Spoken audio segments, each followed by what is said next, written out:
Next, frittata. It's one of the things I love to do most because as delicious and beautiful as it is, it's super easy. And it's one of those things that, if you're doing it for entertaining or for a group of friends, again, big wow factor, but super easy because you don't have to fold it or do any of the tricky things with omelets. So I'm going to do a 6-egg one. This would be good enough for 3 or 4 people. And I'm going to use something to thin this out with. We like to call it fond blanc, which is white stock. So you just go over to a regular tap like that and put about 2 tablespoons of water in it, which is fond blanc.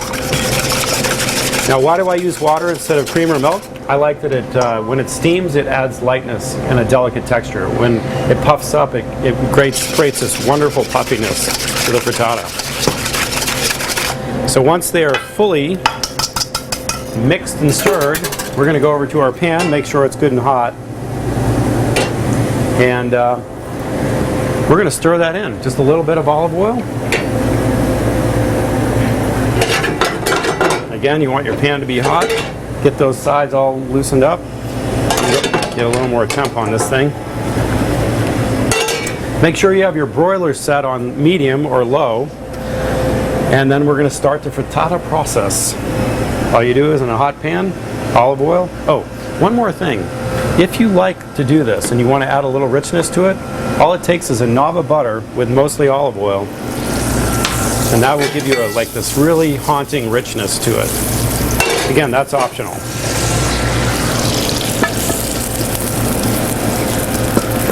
So that's what you want. You want it to curl up the sides but not burn. So draw it into the center. Keep drawing it into the center. See if your pan's hot enough. Doesn't matter if it's Teflon or not, it will not stick. So the idea is you got to get this warm enough so that you're cooking it from the bottom, but you're going to bake it from the top. Now just get things going. Warm up our we're going to throw some potatoes in there for depth and richness. Okay. I always like a little bit of I love frittata. You can put ricotta in, you can put a lot of different things in, but today I'm going to put some Crow's Dairy goat cheese. It's actually goat feta. So these little knobs will soften up and melt when the frittata is cooking.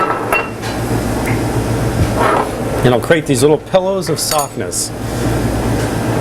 Great. And also that salty, rich flavor will be wonderful. Now, I usually don't like a potpourri of herbs, but I am going to put a little bit of that. But first, I did forget one small thing. I was going to put tomato in this, which a lot of people do, but I found these wonderful lobster mushrooms, and these are from Flagstaff, Arizona, which many a song has been written about.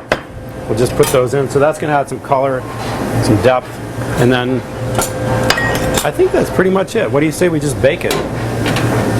It's going up here. Now keep an eye on that. We're going to set up the herbs we're going to top this with. Nice clean work surface. Let's slice up some of this basil. Now basil has sort of a pungent flavor, so we're going to just use a little bit of this, and I'm going to chop it up pretty fine. So this is in lieu of parsley. I love Italian flat leaf too, but I'm going to go for a more high tone with my herbs. Put a little bit of tarragon in, just the smallest amount. You just want a hint because it's pretty powerful and it can dominate the herb blend. And the last thing is we all love onions, so I'm going to put a ton of those chives in there. So it's cooking away, coming out. Now,